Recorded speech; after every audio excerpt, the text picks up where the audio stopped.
Hello friends, welcome to our channel. Rajesh Khanna आखिरी दिनों में बहुत बीमार रहने लगे थे। एक पार्टी में सलीम खान ने उनको देखकर दंग रह गए थे। बॉलीवुड के पहले सुपरस्टार राजेश खन्ना ने अपने करियर में जैसा स्टारडम देखा वैसा किसी और फिल्म स्टार को देखना नसीब नहीं हुआ। महज 28 साल की उम्र में काका बॉलीवुड के पहले सुपरस्टार बन गए और अगले 15 सालों तक लगातार हिट फिल्में दी। हालांकि एक वक्त ऐसा आया जब राजेश खन्ना का जिंदगी में ढलान आया। उनकी निजी जीवन में उथल पुथल मच गई और करियर के मोर्चे पर भी झटका लगा। उन दिनों राजेश खन्ना बेहद अकेले हो गए थे।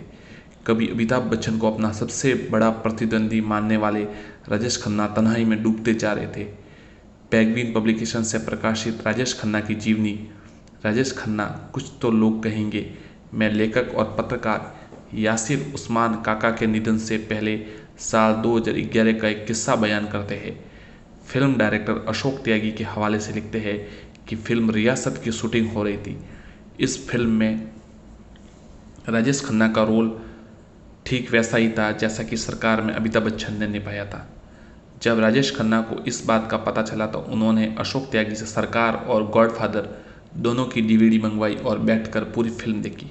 अशोक त्यागी कहते हैं कि अगले दिन जब राजेश खन्ना सेट पर आए तो उनका परफॉर्मेंस देखकर सब दंग रह गए थे। राजेश खन्ना कभी मॉनिटर नहीं देखते थे। वे कहते थे कि हमारे ज़माने में कहाँ मॉनिटर होता था। राजेश खन्ना की हालत देखकर दंग रह गए थे सलीम खान। जून 2011 में राजेश खन्ना की तबीयत अचानक बिगड़ गई। डॉक्टर ने बताया कि उन्हें कैंसर है। काका को जैसे भरोसा ही नहीं हो रहा था। इन्हीं दिनों का एक किस्सा लेखक सलीम खान कहते हैं।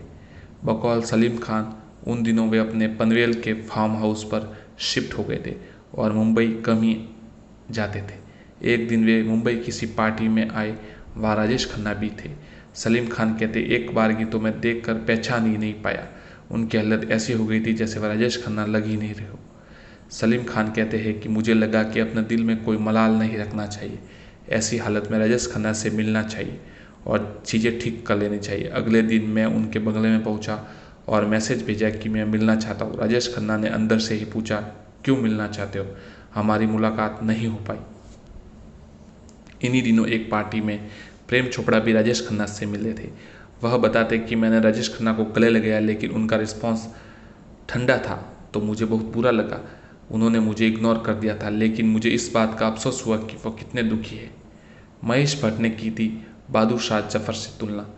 यासिर उस्मान अपनी किताब में फिल्म डायरेक्टर महेश भट्ट के एक बयान का जिक्र करते हैं जिसमें महेश भट्ट ने राजेश खन्ना के आखिरी दिनों का जिक्र करते हुए कहा था कि काका की हालत आखिरी मुगल बादशाह बहादुर शाह जफर जैसी हो गई थी। राजेश खन्ना एक ऐसे सुल्तान थे जो अपनी सल्तनत खो चुके थे, लेकिन अब वो मानने को तैयार नहीं थे कि उनका दौर नहीं रहा। आपको बता दें कि राजेश खन्ना ने अपने करियर में 100 से 60 फिल्मों में ज़्यादा से काम किया है और 100 से ज़्यादा फिल्मों में लीड रोल किया है। काका ज़्यादातर फिल्मों में सोलो हीरो वाली करते थे। वे 14 बार फिल्म बेस्ट एक्टर के लिए नॉमिनेट हुए और 3 बार अवार्ड जीता था।